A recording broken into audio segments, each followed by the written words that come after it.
Assalamualaikum warahmatullahi wabarakatuh. Bagaimana kabarnya anak-anak? Sehat ya? Hari ini kita akan melanjutkan belajar tema 2, subtema 1, pembelajaran yang ketiga dan keempat.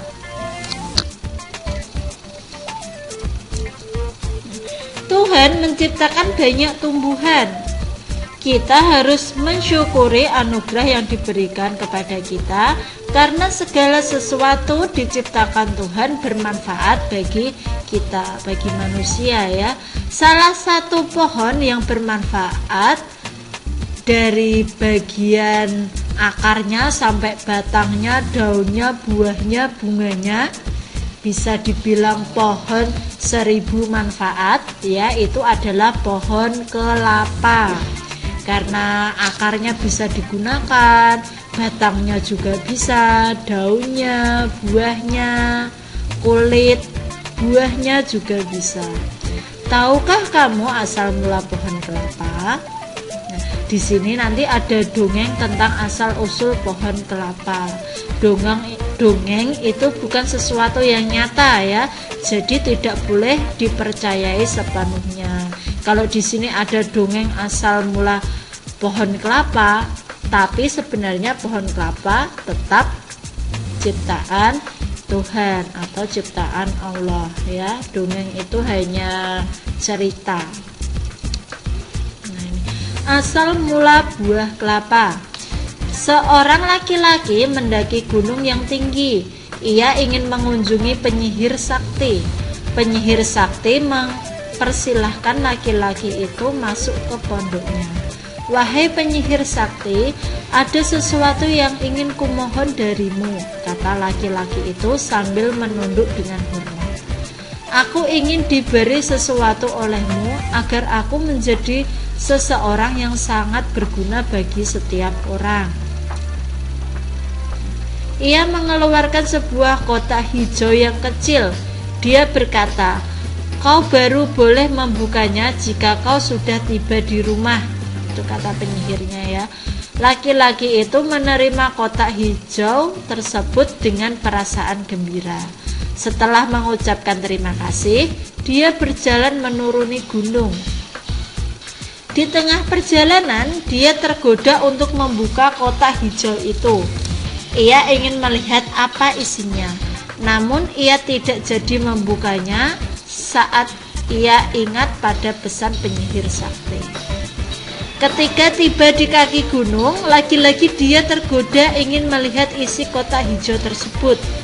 Ia lalu membuka kotak hijau itu. Tiba-tiba laki-laki itu berubah menjadi pohon yang daunnya panjang dan buahnya besar-besar. Terdengar suara penyihir sakti dari puncak gunung. Karena kau tak mematuhi kata-kataku, kau berubah menjadi pohon kelapa. Namun permohonanmu tetap terkabul. Kau sangat berguna. Tiap bagian darimu berguna bagi manusia. Daunmu, buahmu, dan batangmu dapat dimanfaatkan manusia. Sejak saat itu, pohon kelapa cepat berkembang biak sehingga bisa dijumpai di mana-mana. Orang menghargai pohon kelapa karena banyak gunanya. Nah, ini hanya cerita ya, hanya dongeng. Nah, kita lanjut ke materi selanjutnya. Di sini ada penjumlahan pertukaran seperti yang sudah disampaikan di video pembelajaran sebelumnya. Yang sudah lupa bisa dilihat lagi. Ini ada contohnya. 340 ditambah 250 itu sama dengan 250 ditambah 340, hasilnya 590. Nah, kalian bisa mengerjakan soal latihan pada buku paket kalian halaman 25. Jika lupa dengan caranya, bisa melihat video kemarin atau video ini juga ada.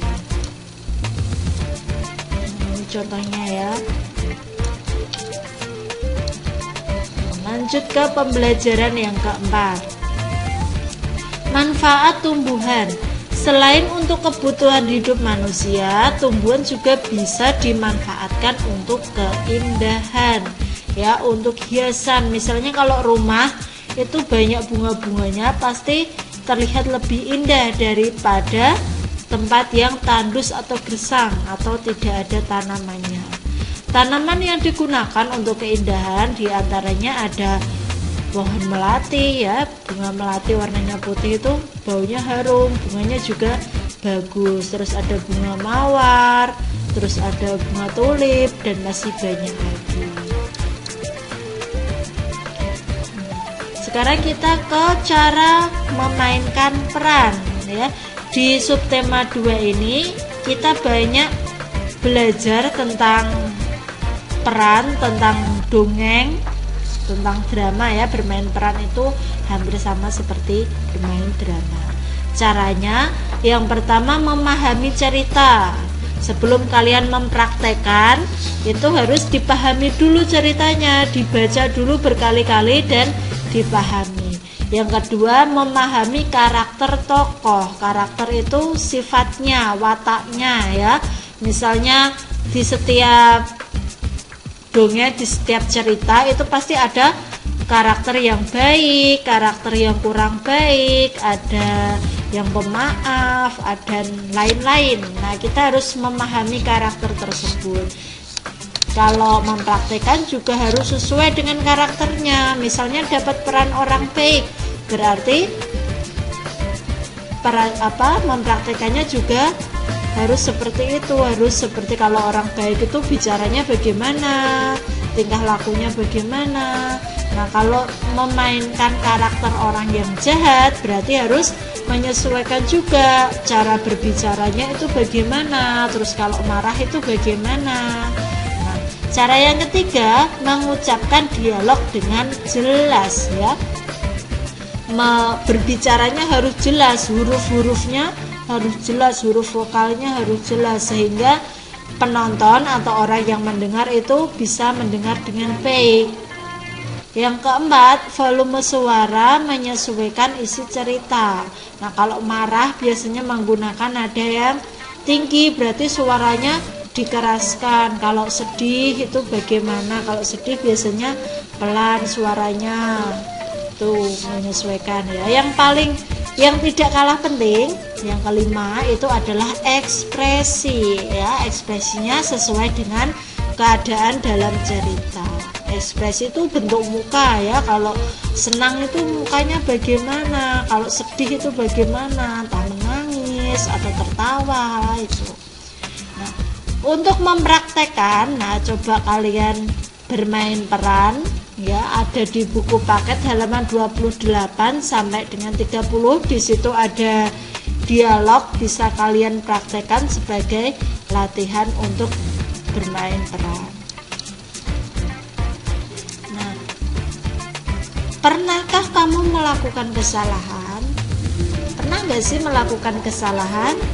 Pernah, ya. Setiap orang itu pasti pernah melakukan kesalahan, baik itu yang disengaja maupun yang tidak sengaja. Nah, apa yang kamu lakukan saat setelah melakukan kesalahan? Nah, kalau kita melakukan kesalahan sebaiknya bagaimana?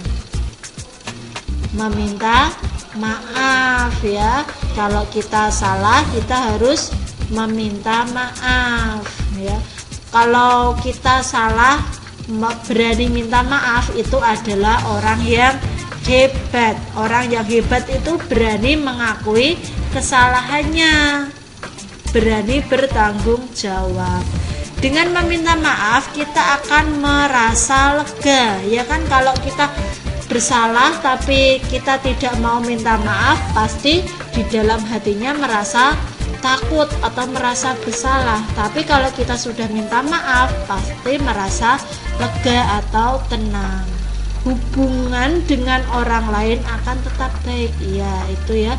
Kalau kita sudah meminta maaf, pasti nanti baikan lagi sama teman-temannya. Jadi yang tadinya musuhan sudah baik lagi. Jadi hubungan dengan orang lain tetap baik. Untuk meminta maaf diperlukan keberanian, ya enggak? Kadang tuh ada orang kalau salah mau minta maaf itu takut, ya. Padahal tidak boleh takut. Kita harus berani meminta maaf, ya. Orang yang berani meminta maaf itu adalah orang yang hebat. Anak-anak pemberani akan meminta maaf jika telah melakukan kesalahan, ya. Jadilah anak-anak yang pemberani, jadilah anak-anak yang hebat, yang berani meminta maaf, berani mengakui kesalahan, ya. Karena dengan kita mengakui kesalahan berarti kita menyadari bahwa kita memiliki kekurangan, dan cara kita supaya itu tidak menjadi beban adalah dengan meminta maaf lalu berjanji tidak akan mengulangi lagi, karena pengalaman adalah guru yang paling baik, ya. Sekian dari Ustazah, semoga bermanfaat. Terima kasih. Wassalamualaikum warahmatullahi wabarakatuh.